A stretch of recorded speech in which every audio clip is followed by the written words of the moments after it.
ये आकाशवाणी रायपुर है। प्रादेशिक समाचार बुलेटिन के साथ मैं शुभ्रा भट्टाचार्य।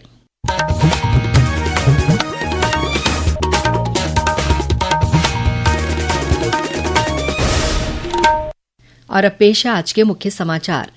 स्वस्थ नारी सशक्त परिवार अभियान के तहत इन दिनों प्रदेश भर में अनेक कार्यक्रम आयोजित किए जा रहे हैं। आईटीबीपी ने नारायणपुर के धनोरा में लगाया निःशुल्क चिकित्सा शिविर। मणिपुर में उग्रवादियों द्वारा किए गए हमले में बस्तर जिले के निवासी रंजीत सिंह कश्यप सहित असम राइफल्स के 2 जवान शहीद। स्वच्छता ही सेवा पखवाड़े के तहत राज्य के विभिन्न जिलों में रैलियां निकाली गईं।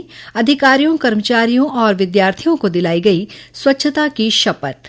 और नवरात्र के दौरान इस वर्ष दर्शनार्थियों की सुविधा के लिए डोंगरगढ़ दुर्ग के बीच मेमू स्पेशल ट्रेन चलाई जाएगी। वहीं कुछ एक्सप्रेस ट्रेनों का डोंगरगढ़ में अस्थायी ठहराव दिया जाएगा। अब समाचार विस्तार से।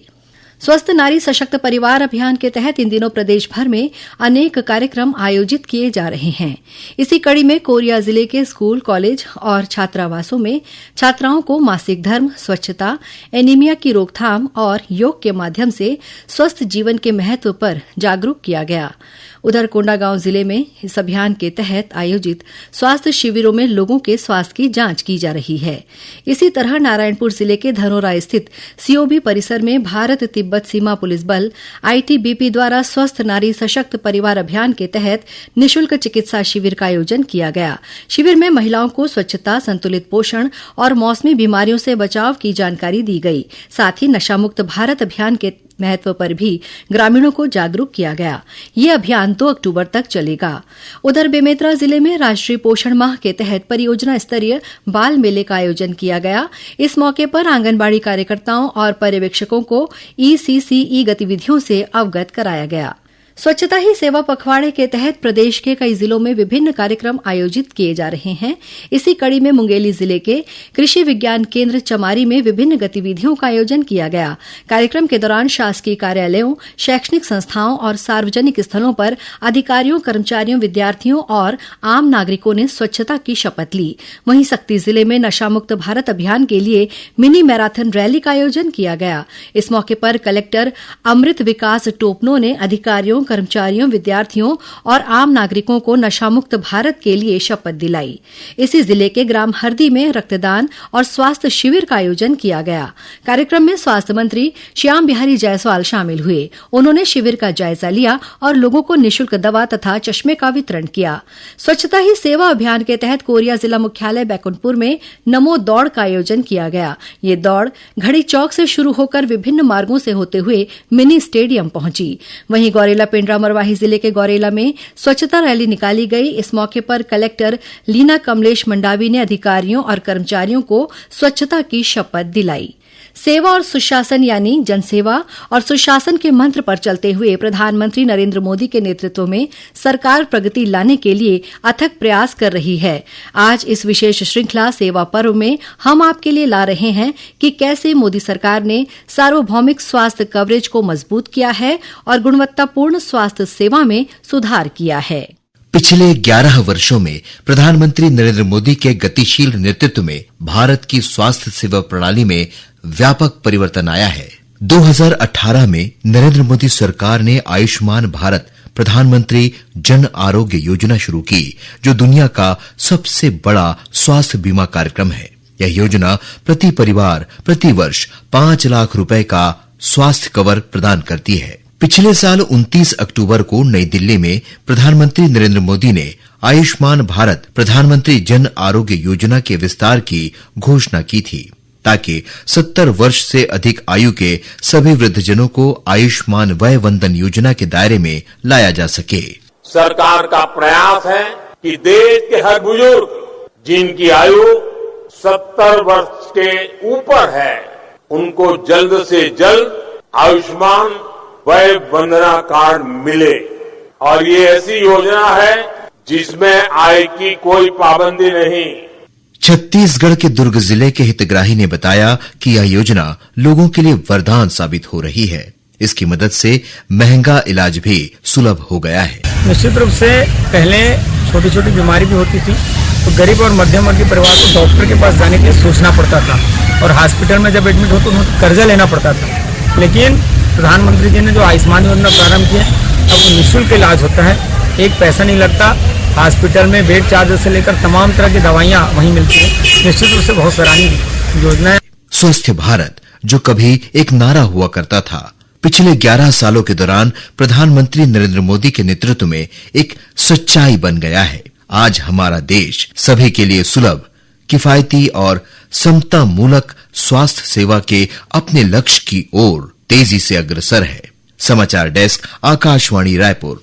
प्रादेशिक समाचार आप आकाशवाणी रायपुर से सुन रहे हैं और अब आगे बढ़ते हैं बाकी के समाचारों की ओर।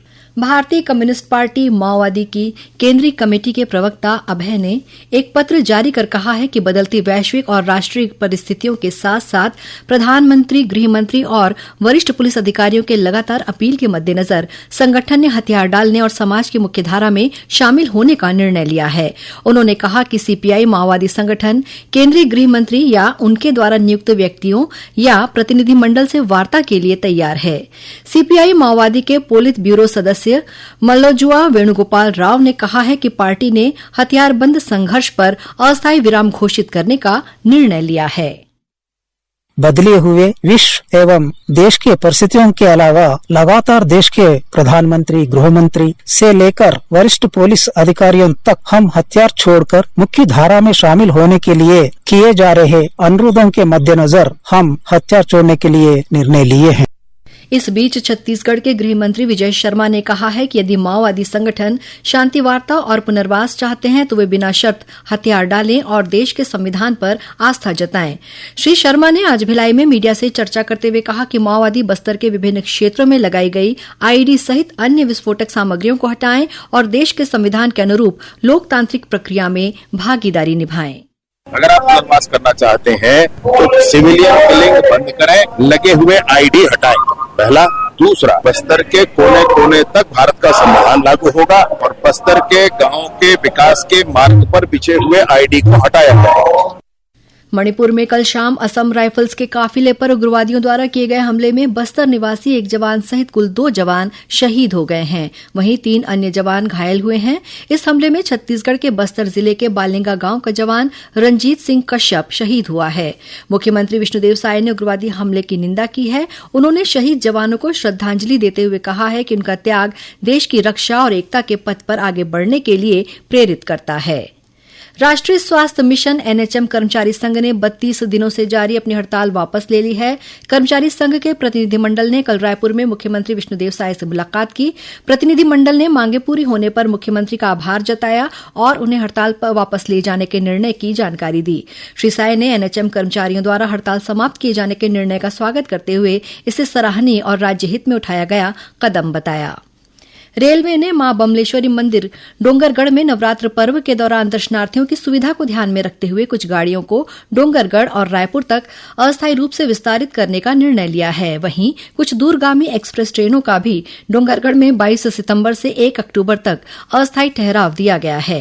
रेलवे के मुताबिक गोंदिया दुर्ग गोंदिया मेमू पैसेंजर को रायपुर तक और रायपुर डोंगरगढ़ रायपुर मेमू पैसेंजर को गोंदिया तक विस्तारित किया गया है। इसके अलावा डोंगरगढ़ दुर्ग डोंगरगढ़ मेमू स्पेशल ट्रेन भी चलाई जाएगी। वहीं अमृत भारत एक्सप्रेस ट्रेन का परिचालन ओडिशा के ब्रह्मपुर से गुजरात के उधना के बीच शुरू किया जाएगा। ये ट्रेन रायपुर और गोंदिया से होकर गुजरेंगी। इस बीच दक्षिण पूर्व मध्य रेलवे के चक्रधरपुर और खड़गपुर मंडलों में आदिवासी कुड़मी समाज द्वारा विभिन्न स्टेशनों और लेवल क्रॉसिंग गेट्स पर आंदोलन किए जाने के कारण कई गाड़ियों का परिचालन प्रभावित हुआ है। इनमें लोकमान्य तिलक टर्मिनस दुर्ग आरा, नेताजी सुभाष चंद्र बोस इतवारी टाटानगर, चेरापल्ली पटना वास्को डिगामा जसीडीह और पुणे हावड़ा एक्सप्रेस ट्रेन शामिल है। वस्तु और सेवा कर जीएसटी की दरों में किए गए सुधारों का नारायणपुर के दुकान संचालक महेंद्र कुमार ने स्वागत किया है। उन्होंने कहा है कि जीएसटी की दर कम होने से आम जनता के साथ ही व्यापारियों को भी लाभ मिलेगा। जीएसटी कम लगेगा तो हमारी पूंजी कम लगेगी, पूंजी कम लगेगी तो ग्राहकों की क्रय शक्ति बढ़ेगी, क्रय शक्ति बढ़ने से बिक्री बढ़ेगी, प्रॉफिट तो बराबर रहेगा, लोगों को सस्ता मिलेगा तो थोड़ा ज्यादा खरीदेंगे। और अब कुछ समाचार संक्षेप में। छत्तीसगढ़ व्यावसायिक परीक्षा मंडल व्यापम द्वारा आयोजित प्रयोगशाला तकनीशियन भर्ती परीक्षा 2023 की चयन सूची जारी कर दी गई है। चयनित अभ्यर्थियों के दस्तावेज का सत्यापन 22 से 25 सितंबर तक नवा रायपुर में किया जाएगा। राष्ट्रीय प्रतिदर्श सर्वेक्षण एनएसएस की 75वीं वर्षगांठ के उपलक्ष्य में आज रायपुर में राष्ट्रीय सांख्यिकी कार्यालय के तत्वावधान में निबंध प्रतियोगिता का आयोजन किया गया। और जनसंपर्क विभाग की सहायक संचालक रीनू ठाकुर का कल मुंबई में निधन हो गया। उनके निधन पर मुख्यमंत्री विष्णुदेव साय ने गहरी संवेदना व्यक्त की है। अंत में मुख्य समाचार एक बार फिर। स्वस्थ नारी सशक्त परिवार अभियान के तहत इन दिनों प्रदेश भर में अनेक कार्यक्रम आयोजित किए जा रहे हैं। आईटीबीपी ने नारायणपुर के धनोरा में लगाया निःशुल्क चिकित्सा शिविर। मणिपुर में उग्रवादियों द्वारा किए गए हमले में बस्तर जिले के निवासी रंजीत सिंह कश्यप सहित असम राइफल्स के 2 जवान शहीद। स्वच्छता ही सेवा पखवाड़े के तहत राज्य के विभिन्न जिलों में रैलियां निकाली गईं। अधिकारियों, कर्मचारियों और विद्यार्थियों को दिलाई गई स्वच्छता की शपथ। और नवरात्र के दौरान इस वर्ष दर्शनार्थियों की सुविधा के लिए डोंगरगढ़ दुर्ग के बीच मेमू स्पेशल ट्रेन चलाई जाएगी। वहीं कुछ एक्सप्रेस ट्रेनों का डोंगरगढ़ में अस्थायी ठहराव दिया जाएगा। इसी के साथ प्रादेशिक समाचार बुलेटिन समाप्त हुआ। नमस्कार।